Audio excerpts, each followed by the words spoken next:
इसी दरमियान इजराइल के पीएम नेतन्याहू ने संसद में बयान दिया कि इजरायली फौज ने हमास के टॉप कमांडर मोहम्मद सिनवार को मार गिराया है। वो मारे जा चुके हैं। हमास लीडर यहया सिनवार के भाई थे। नेतन्याहू ने कहा कि हमने आतंकियों को हमारी सरजमी से निकाल दिया, हजारों को मारा और मोहम्मद सिनवार को भी खत्म कर दिया। मीडिया रिपोर्ट्स के मुताबिक 13 मई को खान यूनिस के यूरोपियन अस्पताल के पास एक एयर स्ट्राइक में सिनवार की मौत हुई। उन्हें साया और भूत के नाम से भी जाना जाता था, उनकी छुपी हुई कार्रवाइयों की वजह से। दूसरी तरफ हमास ने ऐलान किया है कि 30 मई से 1 जून तक दुनिया भर में विरोध प्रदर्शन होंगे ताकि गजा पर जारी कार्रवाई को लेकर दबाव बनाया जा सके। हमास ने अपने बयान में कहा कि हम दुनिया भर के लोगों से अपील करते हैं कि वो हमारे साथ खड़े हों। ये सिर्फ जंग नहीं, एक इंसानी संकट है। हमारे लोग भूखे हैं, घायल हैं और पूरी कौम मिटाई जा रही है। हमास के मुताबिक 7 अक्टूबर 2023 से अब तक 54,000 से ज्यादा फिलिस्तीनी मारे जा चुके हैं, जिनमें ज्यादातर महिलाएं और बच्चे शामिल हैं। 1,23,000 से ज्यादा लोग घायल हैं। 2 मार्च से गजा में सभी क्रॉसिंग्स बंद है, जिससे खाना, दवा और इंसानी मदद अंदर नहीं पहुंच पा रही। संयुक्त राष्ट्र, मानवाधिकार संस्थाएं और कई अंतर्राष्ट्रीय रिपोर्टों के मुताबिक गजा अब एक मानवीय संकट की सबसे गहरी मिसाल बन चुका है। इजराइल के खिलाफ अंतर्राष्ट्रीय अदालत ICJ में जनसंहार का मुकदमा चल रहा है। आरोप है कि जानबूझकर खाद्य आपूर्ति और बुनियादी सुविधाओं को रोका जा रहा है। Bureau report, news 18। 600 दिन की ये जंग अब सिर्फ आंकड़े नहीं रहे, ये एक अंतहीन त्रासदी बन चुकी है। जहां एक तरफ इजराइल ने हमास कमांडरों को निशाना बनाया, वहीं दूसरी तरफ आम फिलिस्तीनी नागरिक अब भी 2 वक्त की रोटी, पीने का पानी और मामूली दवाओं के लिए जूझ रहे हैं। संयुक्त राष्ट्र चेतावनी दे चुका है कि गजा अब दुनिया का सबसे भयावह मानवीय संकट बनता जा रहा है। इस रिपोर्ट में आपने सुना वो आवाजें जो अक्सर बंदूक के शोर के नीचे दब जाती हैं। फातिमा अब्दुल्ला, जिन्होंने 30 साल में जो घर बनाया था उसे एक पल में वो खो बैठी। वाइल तबश, जिनकी आंखों से अब आंसू भी नहीं बहते, और मजदल सुल्तानी, जो पानी को अब दौलत मानते हैं।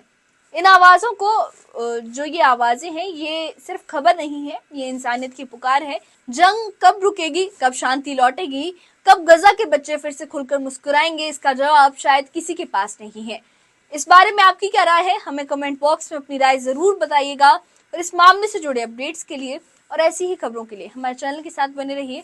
हमारे चैनल को सब्सक्राइब करिए।